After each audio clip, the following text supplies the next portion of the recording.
ಹರೇ ಕೃಷ್ಣ, ಹರೇ ಶ್ರೀನಿವಾಸ. ಆಧ್ಯಾತ್ಮ ಬಂಧುಗಳೇ, ಧನುರ್ಮಾಸ ಎಂಬುದು ಆಧ್ಯಾತ್ಮಿಕ ರಾಶಿಯೆಂದೇ ಪ್ರಸಿದ್ಧವಾದ ಮಾಸವಾಗಿದ್ದು, ಸೂರ್ಯನ ಚಲನೆ ಪ್ರಕಾರ ಧನು ಸಂಕ್ರಮಣದಿಂದ ಮಕರ ಸಂಕ್ರಮಣದವರೆಗೆ ಇರುತ್ತದೆ. ಇನ್ನು ಚಂದ್ರನ ಸಂಚಾರ ಪ್ರಕಾರ ಭಗವಂತನಿಗೆ ಅತ್ಯಂತ ಪ್ರಿಯವಾದ ತಿಂಗಳು ಮಾರ್ಗಶೀರ್ಷ ಮಾಸವು. ಮಾಸೇಶು ಮಾರ್ಗಶೀರ್ಷೋಸ್ಮಿ ಎಂದು ಶ್ರೀಕೃಷ್ಣನು ಭಗವದ್ಗೀತೆಯಲ್ಲಿ ನುಡಿದು, ನಾನು ಚಾಂದ್ರಮಾಸಗಳಲ್ಲಿ ಮಾರ್ಗಶೀರ್ಷ ಮಾಸದಲ್ಲಿ ವಿಶೇಷವಾಗಿ ಅಭಿಮಾನಿ ದೇವತೆಯಾಗಿ ಇರುತ್ತೇನೆ ಎಂದು ಚಾಂದ್ರಮಾಸ ಮಾರ್ಗಶೀರ್ಷ ಮಾಸಕ್ಕೆ ಅತ್ಯಂತ ಮಹತ್ವವನ್ನ ಕೊಡಲಾಗಿದೆ. ಈ ಮಾರ್ಗಶೀರ್ಷ ಮಾಸ ಇರುವಾಗಲೇ ಈ ಧನುರ್ಮಾಸವು ಪ್ರಾರಂಭವಾಗುತ್ತದೆ. ಧನುರ್ಮಾಸವು ಈ ವರ್ಷ 2025ರಲ್ಲಿ ಡಿಸೆಂಬರ್ 15ನೇ ತಾರೀಕು ಸಫಲ ಏಕಾದಶಿಯಂದು ಪ್ರಾರಂಭವಾಗುತ್ತದೆ. ಸೂರ್ಯನು ಮೂಲ ನಕ್ಷತ್ರದಲ್ಲಿ ಪ್ರವೇಶ ಮಾಡುತ್ತಿದ್ದು, ಇಂದು ಧನು ಸಂಕ್ರಮಣ ಆಗಿದ್ದು, ಈ ಡಿಸೆಂಬರ್ 15ರಿಂದ ಜನವರಿ 14ರವರೆಗೆ ಒಂದು ತಿಂಗಳು ಧನುರ್ಮಾಸ ಇದೆ.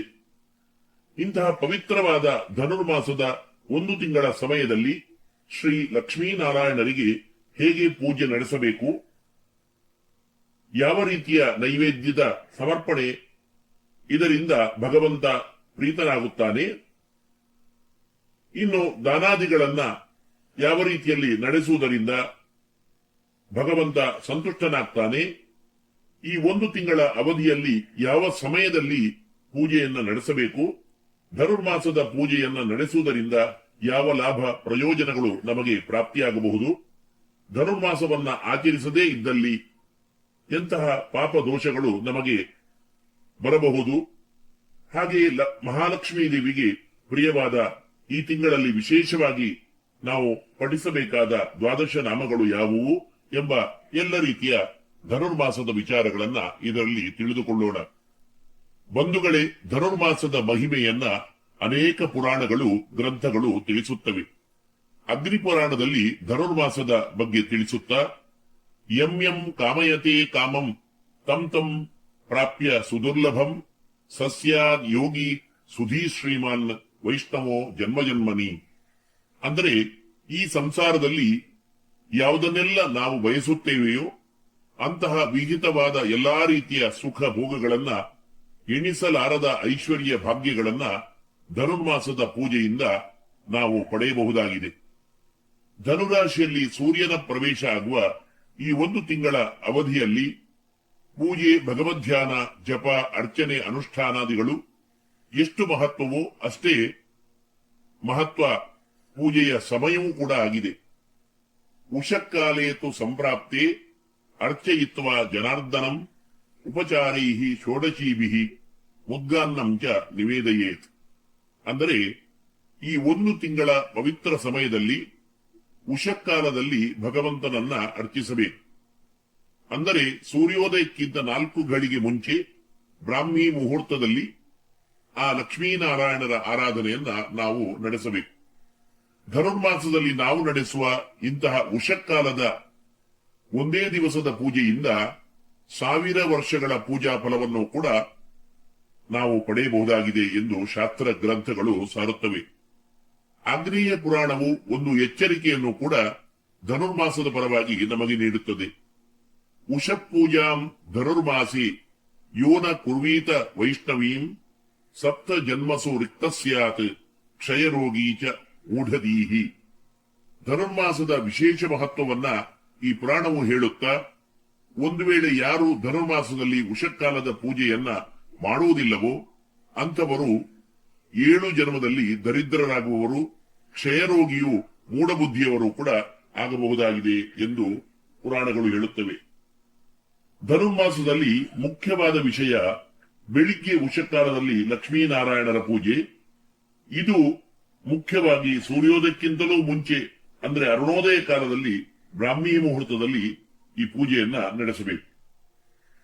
ಇನ್ನೊಂದು ಲಕ್ಷ್ಮೀನಾರಾಯಣರಿಗೆ ಅತ್ಯಂತ ಪ್ರಿಯವಾದ ನೈವೇದ್ಯ ಈ ಪೂಜೆಗೆ ಮುದ್ಗಾನ್ನ, ಅಂದರೆ ಹೆಸರು ಬೇಳೆಯ ಹುಗ್ಗಿ. ಇದಕ್ಕೆ ಬೇರೆ ಬೇರೆ ಕಡೆ ಬೇರೆ ಬೇರೆ ಹೆಸರಿನಿಂದ ಕರೆಯಲಾಗ್ತದೆ. ಪೊಂಗಲ್ ಎಂದು ಕೂಡ ಇದನ್ನು ಕರೆಯುತ್ತಾರೆ. ಈ ಹುಗ್ಗಿಯು ಹೇಗಿರಬೇಕು, ಹೇಗೆ ತಯಾರಿಸಿರಬೇಕು ಎಂದು ಪುರಾಣಗಳು ತಿಳಿಸುತ್ತವೆ.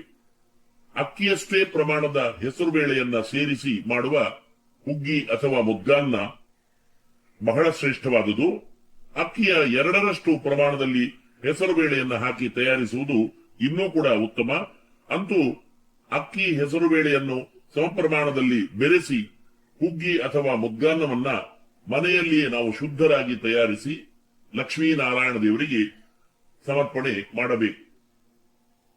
ಭಕ್ತಿಯಿಂದ ಶುದ್ಧರಾಗಿ ತಯಾರಿಸಿದ ಮುದ್ಗಾನ್ನವನ್ನು ಧನುರ್ಮಾಸದ 1 ತಿಂಗಳ ಅವಧಿಯಲ್ಲಿ ಯಾರು ಭಗವಂತನಿಗೆ ಸಮರ್ಪಣೆ ಮಾಡುತ್ತಾರೋ, ಸಮರ್ಪಣೆ ಮಾಡಿ ಶ್ರೋತ್ರಿಯ ಬ್ರಾಹ್ಮಣ ದಂಪತಿಗಳಿಗೆ ಹಾಗೆಯೇ ಮುತ್ತೈದೆಯರಿಗೆ ಆ ಮುದ್ಗಾನ್ನದ ದಾನವನ್ನು ಕೂಡ ಮಾಡಿದರೆ ಅಂತವರಿಗೆ ಇಹ ಜನ್ಮದಲ್ಲಿ ಸರ್ವ ರೀತಿಯ ಸುಖ ಭೋಗಗಳನ್ನು, ಕೊನೆಗೆ ಮೋಕ್ಷವನ್ನೇ ಭಗವಂತ ಅನುಗ್ರಹಿಸುತ್ತಾನೆ. ಇನ್ನೊಂದು ವಿಷಯ, ಧನುರ್ಮಾಸದಲ್ಲಿ ಮುಖ್ಯವಾದದ್ದು ಉಷಕಾಲದಲ್ಲಿ ನಾರಾಯಣನ ಪೂಜೆಯಲ್ಲಿ ಸಮರ್ಪಣೆಗೆ ಅವಶ್ಯವಾಗಿ ಶುದ್ಧರಾಗಿ ಶಾಸ್ತ್ರೋಕ್ತವಾಗಿ ತಯಾರಿಸಿದ ಹುಗ್ಗಿ ನೈವೇದ್ಯ ಆದ ಮೇಲೆ ಕೇಶವಾದಿ 12 ನಾಮಗಳನ್ನ ನಾವು ಹೇಳಬೇಕು. ಕೇಶವಾಯ ನಮಃ, ನಾರಾಯಣಾಯ ನಮಃ, ಮಾಧವಾಯ ನಮಃ, ಗೋವಿಂದಾಯ ನಮಃ, ವಿಷ್ಣವೇ ನಮಃ, ಮಧುಸೂದನಾಯ ನಮಃ, ತ್ರಿವಿಕ್ರಮಾಯ ನಮಃ, ವಾಮನಾಯ ನಮಃ, ಶ್ರೀಧರಾಯ ನಮಃ, ಋಷಿಕೇಶಾಯ ನಮಃ, ಪದ್ಮನಾಭಾಯ ನಮಃ, ದಾಮೋದರಾಯ ನಮಃ ಎಂಬುದಾಗಿ ಭಗವಂತನ 12 ನಾಮಗಳನ್ನ ಹೇಳಿದ ಮೇಲೆ ಈ ಸಂದರ್ಭದಲ್ಲಿ ಅವಶ್ಯವಾದ ಸರ್ವ ರೀತಿಯ ಸಂಪತ್ತು ಭಾಗ್ಯಾದಿಗಳನ್ನ ಕೊಡುವ ಮಹಾಲಕ್ಷ್ಮೀ ದೇವಿಯ 12 ನಾಮಗಳು, ಅತ್ಯಂತ ಸರಳವಾದ ಮಹಾಲಕ್ಷ್ಮಿಯ ಈ 12 ಹೆಸರುಗಳು, ಇವು ಕೂಡ ಧನುರ್ಮಾಸದ ಪೂಜೆಯಲ್ಲಿ ಅತ್ಯಂತ ಮುಖ್ಯ. ಆದ್ದರಿಂದ ಇಲ್ಲಿ ಅದನ್ನ ನಾನು ಹೇಳುತ್ತಾ ಇದ್ದೇನೆ. ಮಹಾಲಕ್ಷ್ಮಿಯ 12 ನಾಮಗಳು: ಶ್ರೀದೇವ್ಯೈ ನಮಃ, ಅಮೃತೋದ್ಭವಾಯೈ ನಮಃ, ಕಮಲಾಯೈ ನಮಃ, ಲೋಕಸುಂದರ್ಯೈ ನಮಃ, ವಿಷ್ಣುಪತ್ನ್ಯೈ ನಮಃ, ವೈಷ್ಣವ್ಯೈ ನಮಃ, ವರಾರೋಹಾಯೈ ನಮಃ, ಹರಿವಲ್ಲಭಾಯೈ ನಮಃ, ಶಾನ್ವಿನ್ಯೈ ನಮಃ, ದೇವದೇವಿಕಾಯೈ ನಮಃ, ಮಹಾಲಕ್ಷ್ಮೀ ನಮಃ, ಲೋಕನಾಯಿಕಾಯೈ ನಮಃ. ಈ 12 ನಾಮಗಳನ್ನು ಹೇಳಿ ಶ್ರದ್ಧಾಭಕ್ತಿಯಿಂದ ಲಕ್ಷ್ಮೀನಾರಾಯಣರಿಗೆ ಪೂಜೆಯನ್ನ ಧನುರ್ಮಾಸದಲ್ಲಿ ಮಾಡಬೇಕು. ಇನ್ನು ಬೇರೆ ರೀತಿಯ ಮಹಾಲಕ್ಷ್ಮೀ ದೇವಿಯ 12 ನಾಮಗಳು ಕೂಡ ಪ್ರಸಿದ್ಧವಾಗಿದ್ದು ಇವುಗಳನ್ನು ಸಹ ಈ ಸಂದರ್ಭದಲ್ಲಿ ಹೇಳಬಹುದಾಗಿದೆ.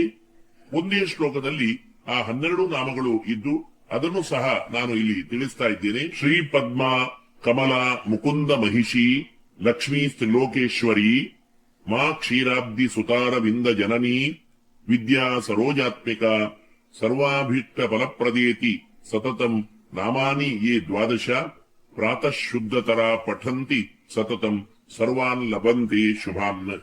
ಹೀಗೆ ಅತ್ಯಂತ ಪವಿತ್ರವಾದ ಧನುರ್ಮಾಸದ ಸಮಯದಲ್ಲಿ 1 ತಿಂಗಳು ಬೆಳಿಗ್ಗೆ ಬೇಗನೆ ಎದ್ದು ಲಕ್ಷ್ಮೀನಾರಾಯಣರ ಪೂಜೆ ಮಾಡಿ ಹುಗ್ಗಿಯ ನೈವೇದ್ಯ ಮಾಡಿ ಎಲ್ಲರೂ ನಡೆಸಿ ಸಕಲ ಭಾಗ್ಯ ಐಶ್ವರ್ಯಗಳನ್ನ ಪಡೆಯಿರಿ. ಒಂದು ವೇಳೆ 1 ತಿಂಗಳು ಪೂರ್ಣ ಮಾಡಲಿಕ್ಕೆ ಅಶಕ್ಯವಾದರೆ ಈ ಧನುರ್ಮಾಸದಲ್ಲಿ ಕೆಲವು ದಿವಸಗಳಲ್ಲಾದರೂ ಕೂಡ ಹುಗ್ಗಿಯನ್ನ ನೈವೇದ್ಯ ಮಾಡಿ ಪೂಜೆಯನ್ನು ನಡೆಸಿ ಎಲ್ಲಾ ರೀತಿಯ ಶ್ರೇಯಸ್ಸನ್ನ ಪಡೆಯಿರಿ.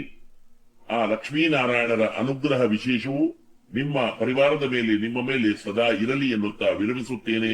ಲೋಕಾತ್ ಸಮಸ್ತ ಸುಖಿನೋ ಭವಂತು. ಲೋಕ